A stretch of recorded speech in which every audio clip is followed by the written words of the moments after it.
परवेज़ मुशर्रफ से बड़ा दहशतगर्द कोई नहीं है पाकिस्तान में। आपका काम सहाफ़त है, सहाफ़त करें, ना कि आपका काम यह है कि आप खुफिया एजेंसियों के टाउट बन के और मजलूम लोगों के ज़ख्मों पर नमक छिड़ें। आपको शर्म आनी चाहिए। वो आइन तोड़ने वाले दहशतगर्द फौजी डिक्टेटरों की भी मजम्मत करके दिखाएं। तो मीडिया का काम ये होता है to become the voice of the voiceless, जिसकी वजह से ये मिसिंग पर्सनस का मसला शुरू हुआ है, जिसने एक दफ़ा नहीं 2 दफ़ा पाकिस्तान का आइन तोड़ा। देखिए इधर कैमरे तो लगे हुए हैं ना, ये जी सर वो सामने भी लगा हुआ है, सामने भी लगा हुआ। तो जब वो इधर नामालूम अफराद आए जी जी हैं रात के पिछले पहर अंधेरे में, और कैमरे अचानक बंद हो गए, उन्होंने आके इनको डराया धमकाया, और उसके बाद उन्होंने इनका साउंड सिस्टम उठाया और उठा के भाग गए। जब वो भाग गए कैमरे ऑन हो गए। तो इसका मतलब है जिनके कंट्रोल में कैमरे हैं उन्हीं के कंट्रोल में वो नकाबपोश नामालूम अफराद भी थे। तो इसलिए सबको पता है कौन है नामालूम अफराद, इतने भी नामालूम नहीं। सर हमारे साफ़ी कुछ ख़वातीन जो रिपोर्टर्स हैं या एंकर्स हैं, जिस तरह के उन्होंने सवालात किए, कल हमने देखा कि बड़ी यानी कि वो तकलीफ़ भी हुई उनको, उन्होंने बाकायदा उस तकलीफ़ का ट्विटर पे भी इजहार किया। इसको कैसे देख रहे हैं हम साफ़ी बतौर इस तरह के सवालात के वो पहले ही सितम रसीदा हैं? अब देखें वो यहाँ पे जो लोग आके इनको किसी के कहने पे ऑफेंड करने की कोशिश कर रहे हैं, तो अब उनको तो अल्लाह ही पूछ सकता है, आप और मैं तो नहीं पूछ सकते। यानी कि तो जुल्म की इंतहा है। जिस तरह आपने देखा ना कि उधर गज़ा में जो इसराइल की तरफ से बमबारी हो रही है, उसमें बच्चे भी मर रहे हैं। तो जब उस पर इंसानी हकूक़ की तंजीमें या फ़लस्तीन के लोग जो हैं जब उस पर चीखो पुकार करते हैं, कहते हैं जी हमारे साथ जुल्म हो रहा है, तो जो इजरायली मीडिया है वो फ़लस्तीनियों के आगे माइक कर देता है, कहते हैं आप हमास की मजम्मत करेंगे या नहीं करेंगे। तो असल बात यह है कि यहाँ पे बूढ़ी औरतें और बच्चे जो है वो अपना एक मसला लेके आए हैं। तो बजाय कि आप कोई कोशिश करें कि उनकी आवाज़ बने, तो आप उनसे मजम्मत कराने निकले हैं। तो थोड़ी सी मजम्मत कभी आप जनरल अयूब खान की भी कर दिया करें, ताकि हमें पता लगे कि जनाब आप वाकई जो है दहशतगर्दों के मुखालिफ हैं।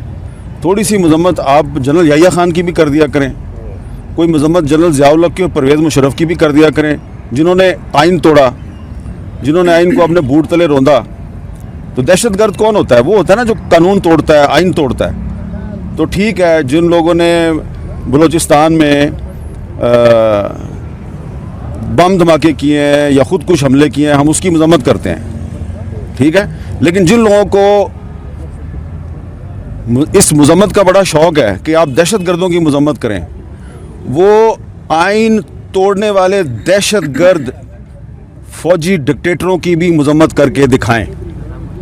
परवेज़ मुशर्रफ से बड़ा दहशतगर्द कोई नहीं है पाकिस्तान में, जिसकी वजह से ये मिसिंग पर्सनस का मसला शुरू हुआ है, जिसने एक दफ़ा नहीं 2 दफ़ा पाकिस्तान का आइन तोड़ा, ठीक है। और उसको पाकिस्तान की जो जुडिशरी है उसने भी रिलीफ दी, सब ने रिलीफ दी। लेकिन अगर रिलीफ नहीं मिलती तो इधर जो एक बूढ़ी माँ बैठी हुई है उसको रिलीफ नहीं मिलती। तो मीडिया का काम ये होता है to become the voice of the voiceless. अगर आप वॉइसलेस की वॉइस नहीं बन सकते तो कम से कम आप अपने 2 नंबर किस्म के घटिया सवालात के ज़रिए किसी मजलूम के ज़ख्मों पे नमक तो ना छिड़कें।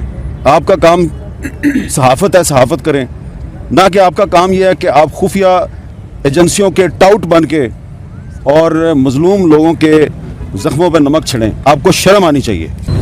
देखिए इधर कैमरे तो लगे हुए हैं ना, ये जी सर वो सामने भी लगा हुआ है, सामने भी लगा हुआ। तो जब वो इधर नामालूम अफराद आए जी जी हैं रात के पिछले पहर अंधेरे में, और कैमरे अचानक बंद हो गए, उन्होंने आके इनको डराया धमकाया, और उसके बाद उन्होंने इनका साउंड सिस्टम उठाया और उठा के भाग गए। जब वो भाग गए कैमरे ऑन हो गए। तो इसका मतलब है जिनके कंट्रोल में कैमरे हैं उन्हीं के कंट्रोल में वो नकाबपोश नामालूम अफराद भी थे।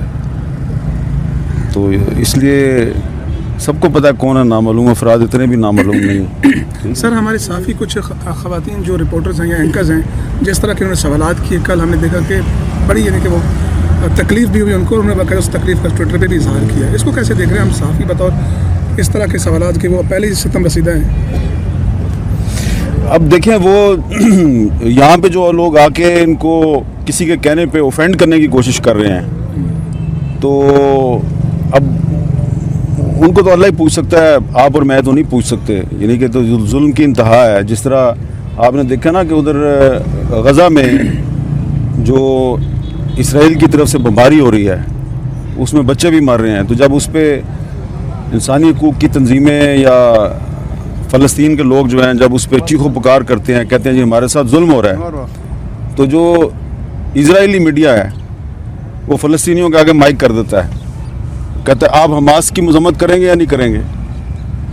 तो असल बात यह है कि यहाँ पे बूढ़ी औरतें और बच्चे जो है वो अपना एक मसला लेके आए हैं। तो बजाय कि आप कोई कोशिश करें कि उनकी आवाज़ बने, तो आप उनसे मजम्मत कराने निकले हैं। तो थोड़ी सी मजम्मत कभी आप जनरल अयूब खान की भी कर दिया करें, ताकि हमें पता लगे कि जनाब आप वाकई जो है दहशत गर्दों के मुखालिफ हैं। थोड़ी सी मजम्मत आप जनरल याहिया खान की भी कर दिया करें, कोई मजम्मत जनरल ज़ियाउल हक की और परवेज़ मुशर्रफ की भी कर दिया करें, जिन्होंने आइन तोड़ा, जिन्होंने आइन को अपने बूट तले रौंदा। तो दहशत गर्द कौन होता है? वो होता है ना जो कानून तोड़ता है, आइन तोड़ता है। तो ठीक है, जिन लोगों ने बलूचिस्तान में बम धमाके किए हैं या ख़ुद कुछ हमले किए हैं, हम उसकी मजम्मत करते हैं, ठीक है।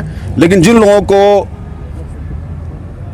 इस मजम्मत का बड़ा शौक़ है कि आप दहशत गर्दों की मजम्मत करें, वो आइन तोड़ने वाले दहशत गर्द फौजी डिक्टेटरों की भी मजम्मत करके दिखाएं।